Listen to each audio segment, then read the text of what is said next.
Steven, I feel sorry for you working so hard. Can you let Vincent attend the wedding in your place in a few days?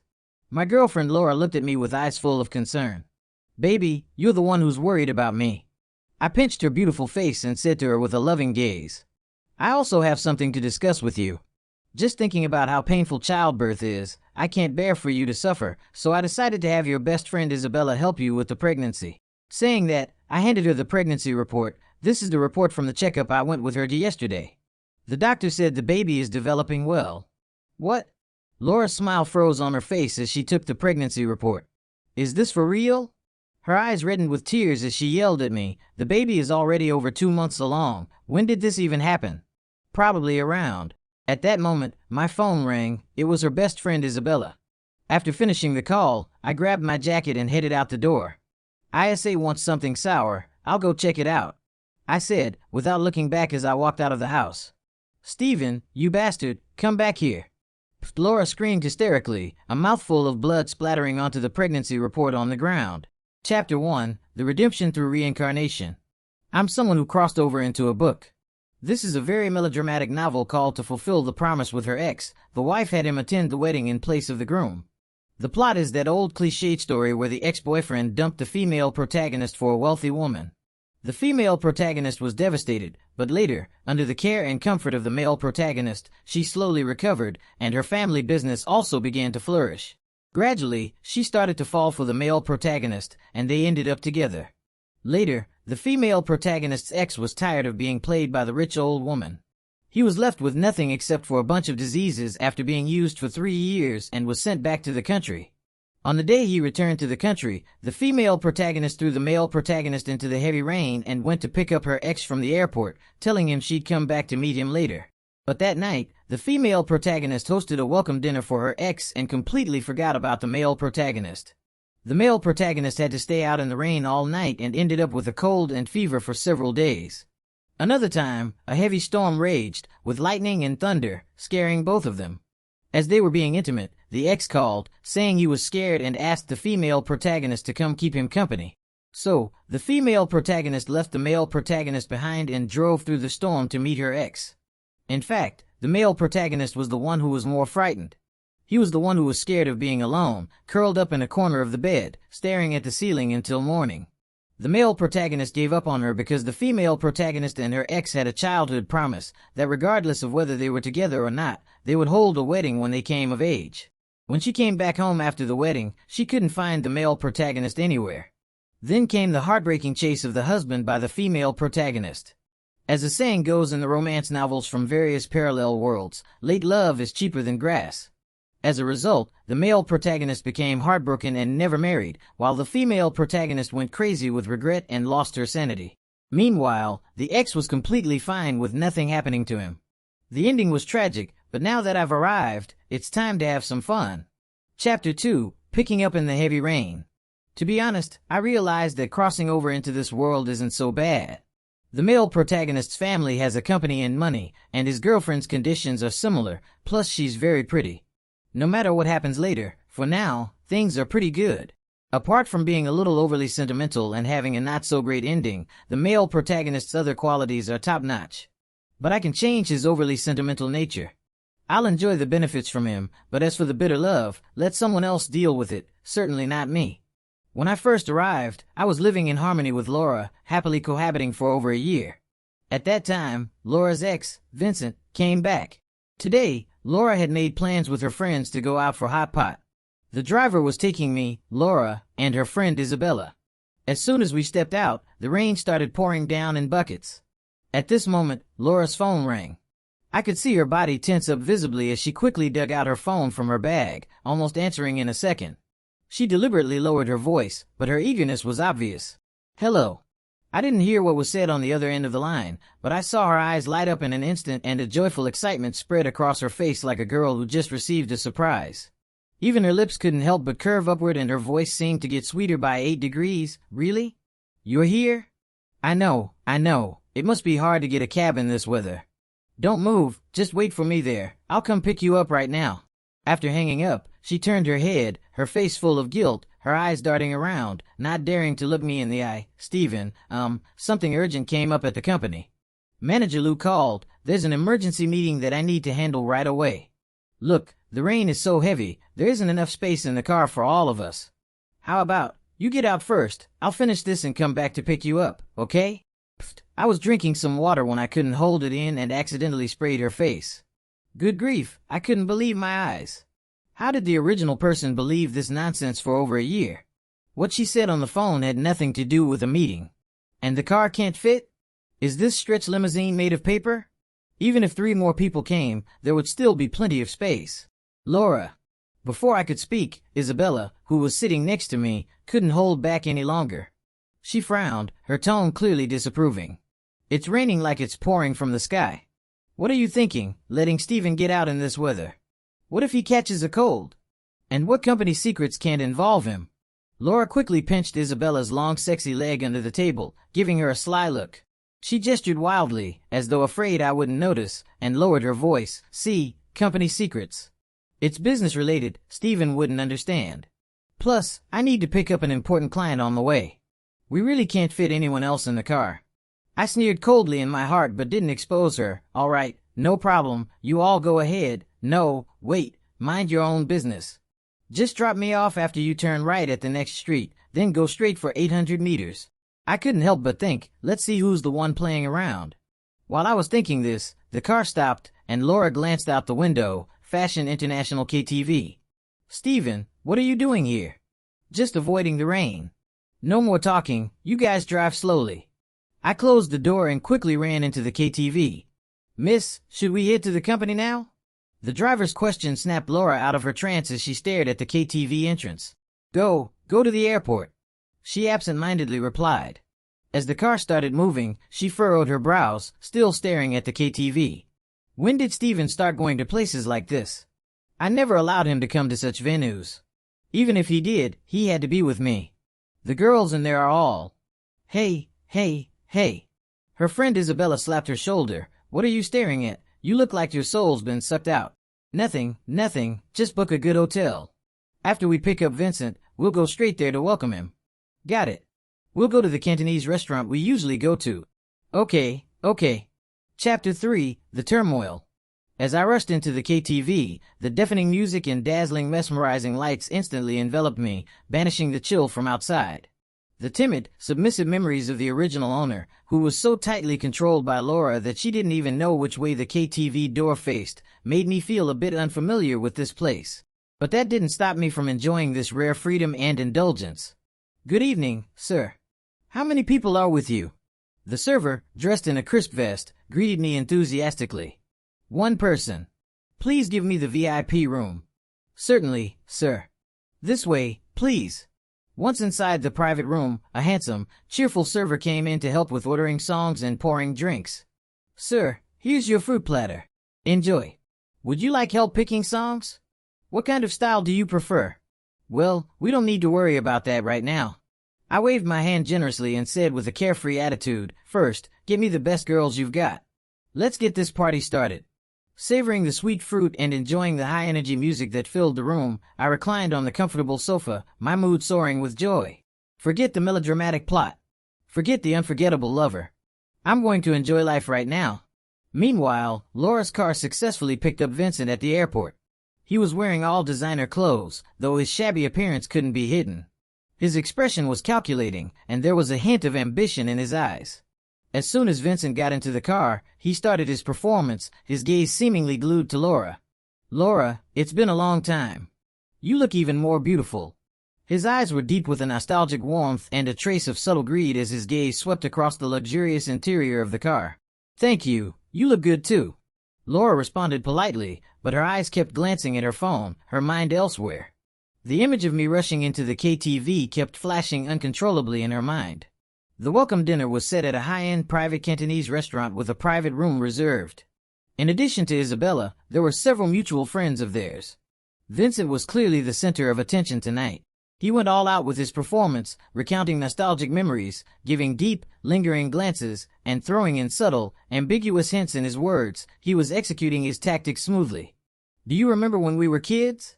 Under that big locust tree in our hometown, you said that when we grew up, we would have a wedding. These past years abroad have been good, but I've always felt so lonely. What I miss most is your sweet and sour ribs and the feeling of being with you. Unfortunately, Laura seemed to have truly left her soul behind at the KTV. Her mind couldn't help but drift back to the image of me surrounded by beauties and indulging in luxury. The more she thought about it, the more restless she became. Her chopsticks absently poked at a shrimp dumpling in her bowl, nearly turning it into a pile of shrimp paste. What is Steven doing right now? Why would he go to a place like that? Is he mad? All kinds of thoughts made her uneasy. Laura. Laura. Vincent called her for the third time, seeing her absent-mindedly swirling her wine glass. This wasn't what he had expected. He thought Laura should be all over him, asking how he was, warmly greeting him as usual. The Laura who had always been eager to please him was now right beside him, yet she seemed absent and distracted. Oh, sorry, Vincent. Laura suddenly snapped back to reality, forcing a somewhat stiff smile. She put down the now mingled dumpling. I have a family emergency, it's urgent. I need to leave now. You all enjoy yourselves. Eat well, drink well. I'll cover all the costs for today. We'll catch up another time. At this moment, she just wanted to rush back to the KTV and see what was going on. Having said that, she seemed to be running away from something, grabbing her bag and rushing out. Vincent quickly grabbed her wrist, pulling her with a bit too much force, his voice tinged with a sense of grievance. Laura, what's so urgent? Is it more important than seeing me after all these years? I've been abroad for so long, and the person I've wanted to see the most every single day is you. The welcome dinner's only halfway through, and the main guest is about to leave. Can't you stay and spend some more time with me? This was his usual tactic, one that had always worked on Laura in the past. But this time, Laura immediately yanked her hand free from his grip, her brows furrowed with clear irritation and urgency. Her tone became sharp as she spoke. Vincent, I really have an emergency. Steven, he's still out there in the rain waiting for me. I have to go pick him up. Before she could finish speaking, she dashed out of the private room like the wind, forgetting her coat. Steven. Vincent glared in the direction she had disappeared, his teeth almost grinding to dust. His eyes darkened with a murderous intensity. It's always Steven, just his substitute, a stumbling block he never took seriously, yet it seemed he was more complicated than Vincent had assumed. Laura raced to the KTV, but naturally, she arrived to find nothing. I had already checked out and left, and the private room had been taken over by another group of revelers. She returned home, utterly dejected, only to find that I still hadn't returned, which was an unprecedented situation. She sat on the couch, her initial anxious waiting slowly turning into concern and self-reassurance. He might just be angry, out with friends. Her mind ran wild with various possibilities, and eventually, exhaustion and unease overtook her and she drifted off to sleep, still with her makeup on. The next morning, after a comfortable sleep in a five-star hotel's presidential suite, I packed up and returned home, humming a tune, feeling relaxed and in a good mood. As soon as I unlocked the door, Laura, who had been curled up on the couch looking haggard and drained, shot up like she'd been shocked by electricity, rushing toward me. Her eyes were scanning me from head to toe, moving up and down like a human scanner. She even sniffed the air like a little dog, trying to catch some clue, some sign. Steven, where did you go last night? Why didn't you come home? Do you know how worried I was about you?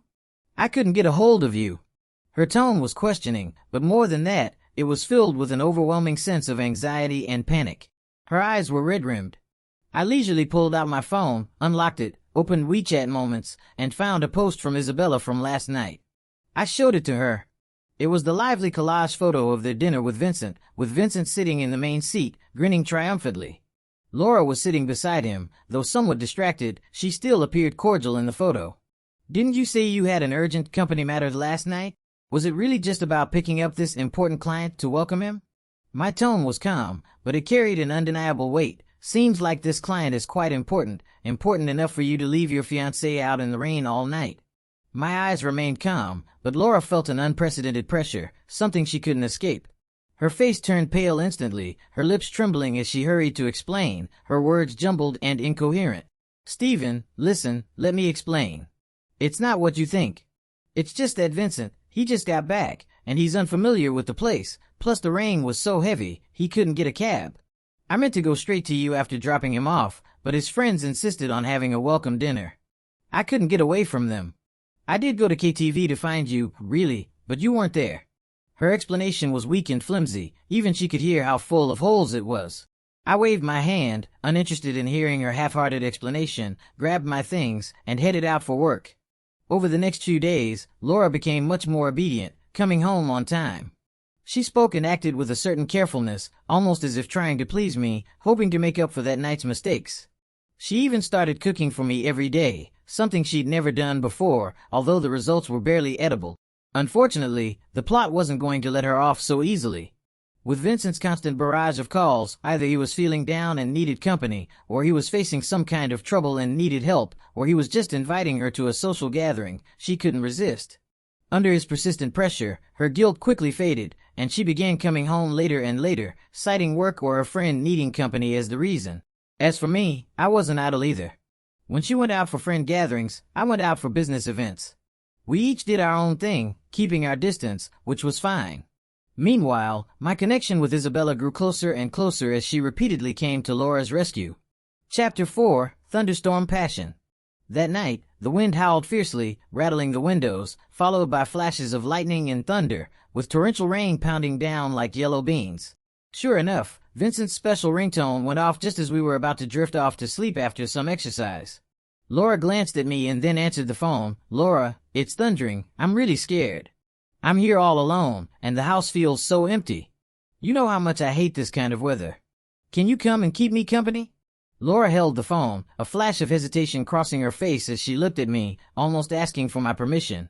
However, I remained expressionless, staring at her. I wouldn't say yes to letting her go, but if she wanted to go, I wouldn't stop her either. "Stephen, Vincent says he's scared all alone at home. What do you think?" "You don't need to ask me if you want to go or not. Decide for yourself." Laura seemed taken aback by my response. She stood there, frozen for a moment. "Stephen, then I'll go check on him. I'll be right back. Wait for me." After saying this, she hurriedly put on her clothes, grabbed an umbrella, and without hesitation, dashed out into the storm and thunder. As I watched her disappear into the rain, my smile vanished instantly. I quickly grabbed my phone, scrolled to Isabella's contact in the phone book, and dialed her number. The phone was quickly answered, and I cleared my throat. "Hey Isabella, it's thundering outside, and I'm all alone at home. Can you come and keep me company?" There was a brief silence on the other end, and then Isabella's clear, decisive voice came through, tinged with a hint of excitement and anticipation. "Sure, I'll be there soon. No extra questions, no fake pleasantries." "Perfect." I snapped my fingers, a sly smile curling at the corner of my lips, my plan working out just as I had hoped. Isabella arrived even faster than I expected, her hair and shoulders damp, clearly having rushed through the rain to get here. As she stepped inside, a gust of wet air followed her, and just as she entered, a massive thunderclap seemed to strike the roof. A loud crack echoed through the room, shaking the window panes, and the lights flickered in sync with the sound. I seized the moment, feigning a shiver, and let out a soft gasp, then immediately dove into her arms, which smelled faintly of rain and something subtly refreshing. I tightly wrapped my arms around her slender but firm waist, burying my head in her chest. My voice muffled, as if I were still recovering from the shock. "It's so scary. I hate thunderstorm weather." As I spoke, I shook my head, feeling the softness of her chest and her waist, thin but full, with just the right amount of give. Isabella froze for a moment, seemingly surprised by my sudden boldness, but then relaxed quickly. One arm gently circled my back, while the other rhythmically patted me, like she was soothing a frightened animal. Her voice was warm, tinged with a smile she couldn't quite hide. Don't be scared, I'm here now." I held her, gently pulling her toward the bedroom. "The thunder's too loud outside, it's really frightening. Let's go talk in the bedroom. It's quieter in there and it's warmer." We entered the bedroom and sat on the soft bed, initially chatting casually about the weather and how the fear of thunder stemmed from childhood trauma. We talked about life goals, future plans, and complained about people with bad eyesight. As the conversation progressed, we found ourselves closer and closer, breaths audible. The air grew thick with ambiguity, the sounds of thunder and rain outside becoming the perfect, most passionate background music, as though cheering us on. The mattress sank slightly, clothes rustled as they slid off, accompanied by suppressed gasps and murmurs. Here, imagine 3,000 words of indescribable content. In short, it was a night of intense action, a harmonious and fulfilling one, fully embodying the concept of deep communication. The next morning, I woke up feeling refreshed, but the space beside me was already empty, leaving only some ambiguous wrinkles in the sheets and a lock of long fragrant hair on the pillow that didn't belong to me. By nearly noon, Laura finally came back, her face tired and heavy, with dark circles under her eyes. She saw me lounging on the living room couch, casually reading a magazine. Her eyes flickered, and she began to explain, her voice hoarse and weary. "Stephen, the rain was so heavy last night, we couldn't drive back. And Vincent was so scared, he couldn't sleep all night. A few of our friends were worried, so we stayed in the living room with him all night." She carefully observed my face for a reaction. While I smiled faintly and scrolled through my phone, checking a playful, caring message from Isabella, I lazily responded with a nonchalant barely lifting my eyelids. To Laura, it felt like her fiancé had fallen in love. She froze for a moment, as though punching cotton, her prepared explanation stuck in her throat, making her feel particularly uncomfortable. She cautiously leaned forward, her voice carrying disbelief and a hint of anger. "You're just going to act like this after I spent the night at another man's house?" This was not the confrontation or tears she had anticipated. This indifference, this lack of concern, unsettled her more than any accusation. Only then did I lift my gaze from the phone screen, calmly asking her, what should my reaction be? Crying? Throwing a fit? Hanging myself? Or locking you in the house and forbidding you to leave? You should at least be angry, question me, get jealous. That's how you show you care. She grew agitated, her voice rising with a sense of being neglected and frustrated. "You know this behavior isn't right and it's easy to misinterpret, yet you still went." I shrugged, my tone casual, with a touch of resigned indifference. "I'm just your boyfriend, I don't need to meddle in everything." With that, I put away my phone, stood up, straightened my clothes, and told her I was going out to dinner with Isabella. I needed to get there early, I couldn't keep a girl waiting. I left her standing there, her expression shifting wildly from shock to anger, then to a hint of panic, and finally total disarray. Only then did she belatedly and clearly realize that my lack of concern hit her harder than any heated argument or accusation ever could. It left her feeling terrified and powerless. Chapter 5, A Pregnancy Checkup's Unexpected Twist. In the following days, Laura seemed genuinely flustered, trying hard to make up for it, her actions even coming across as a bit clumsy and forced. She began to spend more time with me, help pick out hotels, try on wedding dresses, choose home goods. She was overly focused on the wedding preparations. Occasionally, she'd message me asking what I wanted for dinner, even cooking herself. Her cooking skills had noticeably improved. I went along with everything, playing my role perfectly, gentle, considerate, and flawless. It was just about playing along with the act. I was clear on the situation. According to the plot, this wedding was definitely not going to happen. Vincent's ultimate kill move from that childhood pact hadn't been used yet. I was just waiting for the drama to unfold, and anyway, she was the one spending the money. During this time, she was still frequently called away by Vincent due to various emergencies, which gave me and Isabella plenty of opportunities to spend time together and have deep conversations. Our relationship grew rapidly, as we discovered that we shared similar values, hobbies, and even complaints about Laura and Vincent. Then, one day, while Isabella and I were dining at an exquisite private restaurant, just after our dishes had been served but before we could start eating, Isabella suddenly turned pale, clutching her mouth and gagging. She quickly stood up, muttered an apology, and rushed off to the restroom. I watched her stagger away, a slight unease in my heart, quickly followed by a strange intense sense of joy and expectation. Could it be she was pregnant? Sure enough, after my insistence and accompanying her, the hospital test results came back quickly. Looking at the ultrasound, where two tiny but clearly defined little beans were already forming, I felt an odd, indescribable sensation. If it's meant to be, it's fate. And not just one, but two. Seeing Isabella, who was clearly at a loss for what to do, I tightly held her hand. Later that evening, when we returned home, Laura had prepared dinner and was waiting for us. Upon seeing me, she rushed over with a concerned look, hugging my arm and pressing her body close to mine. "Stephen, I've noticed that you've been running around for the wedding recently. You've lost so much weight. I feel so sorry for you. Why don't you let the wedding planners handle some of the small tasks? You don't have to work so hard," she said, her voice dripping with sympathy. A red flag immediately went off in my mind. Was this the moment? Well, it was about time to confront her tonight. I kept my face calm, even patting her hand gently, speaking in a soft tone. "It's fine." She paused, carefully observing my face before cautiously suggesting, "I have an idea." "An idea? Is there something you can't say to me?" "Well, for the wedding in a few days, it's really just a formality, mainly for the elders. The ceremony is long and tiring, and I'm afraid you'll get exhausted. How about Vincent stands in for you at the ceremony? He's about the same size as you, the suit fits the same.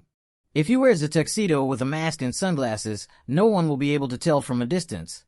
That way, I won't have to watch you work so hard, and I'll feel less sorry for you." She said it with such sincerity, her eyes even reddening with a touch of concern.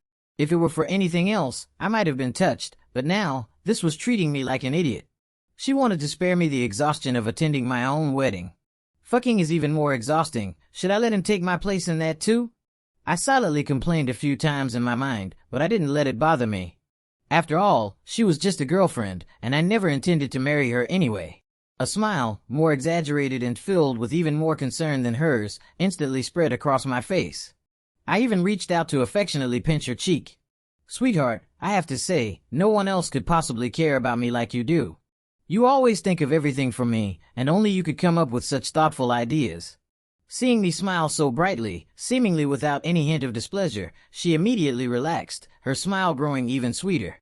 "Baby, you care about me so much, and I care about you even more. Every time I think about how painful it is for a woman to give birth, how exhausting it must be to carry a child for 10 months, my heart aches like a knife cutting through it. I can't bear to see you suffer even a little. That's why I've decided. I'll have your best friend Isabella carry your child for you." As she spoke, she pulled out the freshly printed pregnancy report from her pocket and slowly handed it to me. Upon hearing this, Laura stood on her tiptoes and kissed me excitedly. I knew my Stephen was the best. "What? Have Isabella carry the child for me?" Laura's smile instantly froze. She couldn't believe her ears. Slowly, she took the report from my hand, lowering her head bit by bit. Her eyes fell on the document, and her pupils contracted violently. "Pregnancy, about 13 weeks, twins, good fetal development," she read, as though she couldn't comprehend the words. She muttered each word slowly, her fingers trembling uncontrollably, the paper she was holding starting to crumple under the pressure.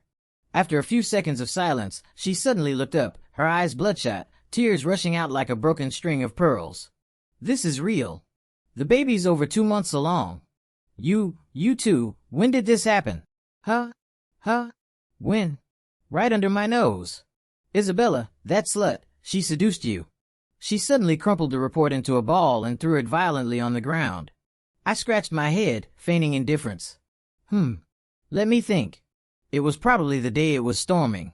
You went to Vincent's place, right? I was scared, so I asked her to come keep me company. Just then, my phone rang at the most convenient moment. It was the special ringtone I had set for Isabella. I immediately answered the call, my tone switching to a gentle mode, my eyes softening. "Hello, ISA. What's up?" Okay, you're craving something sour. All right. I'll head over right now. What do you want? Sour plums? Hawthorn? Or maybe lemons?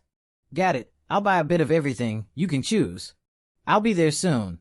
After hanging up, I casually grabbed the coat on the couch, slipped it on smoothly, and walked toward the door, completely ignoring the woman behind me who was trembling from extreme anger and despair. "Sorry, Laura, but Isabella's morning sickness is acting up. She suddenly wants something sour, and I have to deliver it to her. Pregnant women come first, right? Can't let her go hungry. You understand, don't you?" Laura screamed hysterically, her voice hoarse as she grabbed a nearby pillow and threw it at me with all her strength.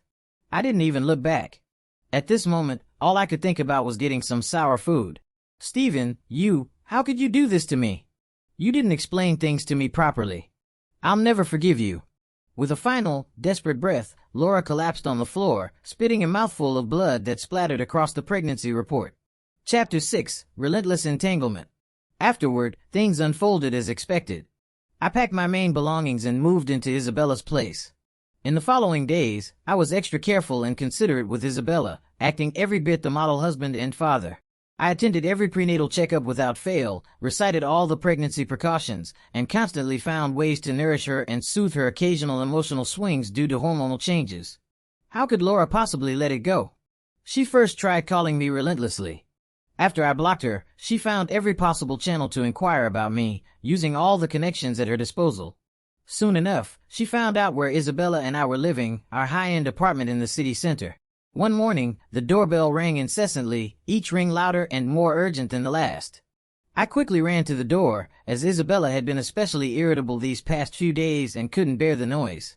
When I opened the door, there stood Laura, looking a bit haggard, her spirit clearly shaken. The first thing she saw was Isabella standing behind me, wearing loose, comfortable cotton loungewear, her small belly already subtly showing, a natural, healthy flush on her face.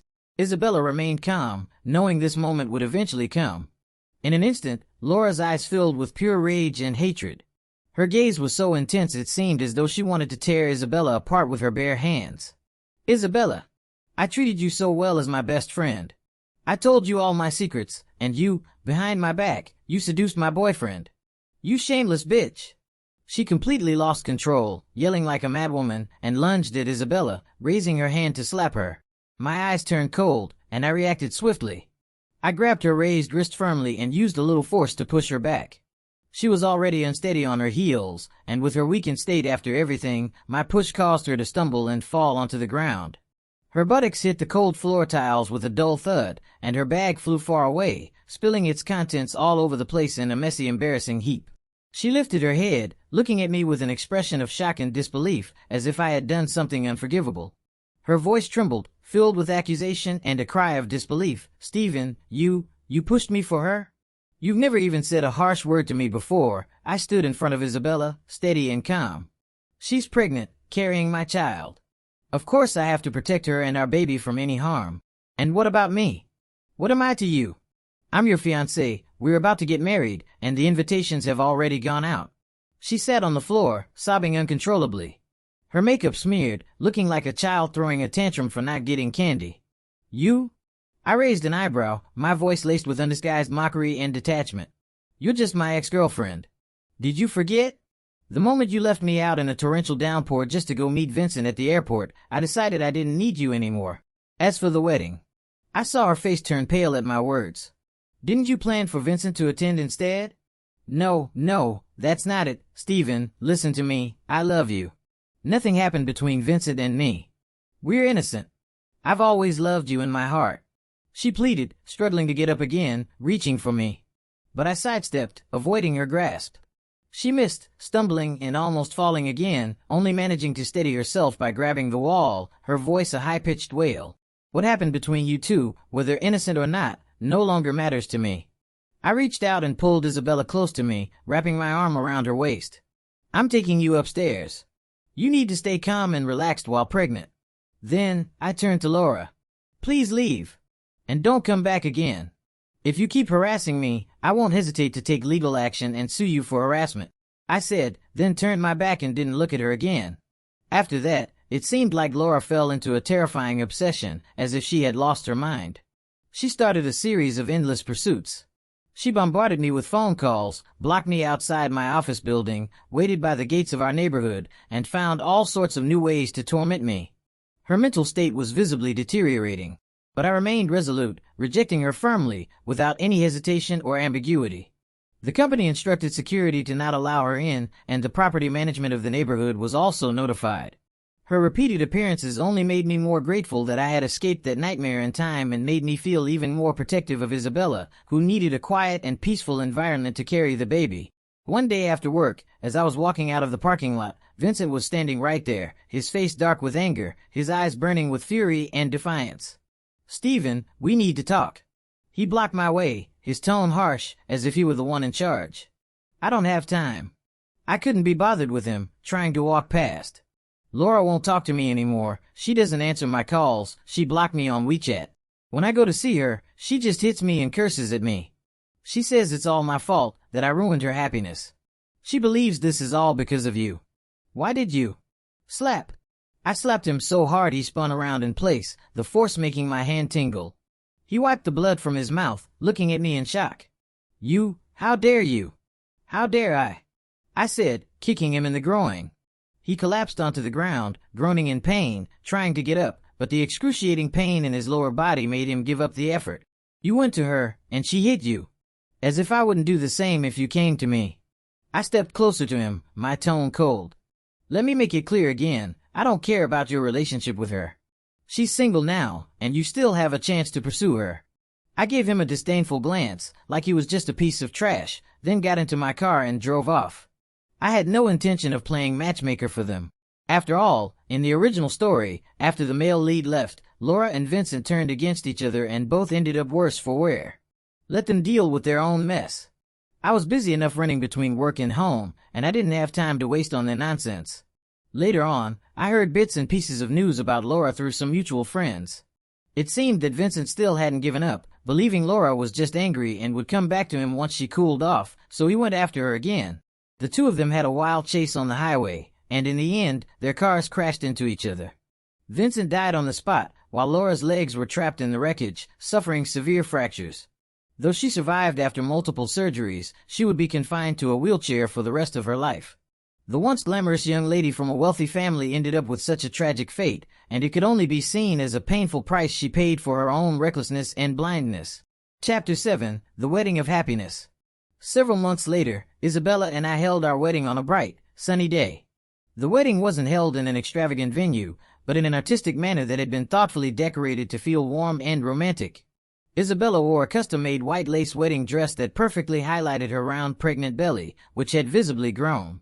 Her face radiated with the softness of motherhood and an inner glow of happiness. Under the sunlight, she looked angelic, as if she had fallen from the heavens. However, just as the officiant was about to announce the ceremony complete, someone appeared at the very back of the crowd, someone whose presence was in stark contrast to the festive atmosphere. It was Laura, sitting in a wheelchair, pushed by a middle-aged woman in a caregiver uniform. She was dressed in a somber black dress, her face pale and haggard, her eyes sunken deep into her face. Her gaze was locked on us, tightly holding onto the veil we had originally selected for our wedding, her fingers white from gripping it so hard. The officiant, quick on his feet, merely paused for a moment, then continued as though he hadn't noticed her at all.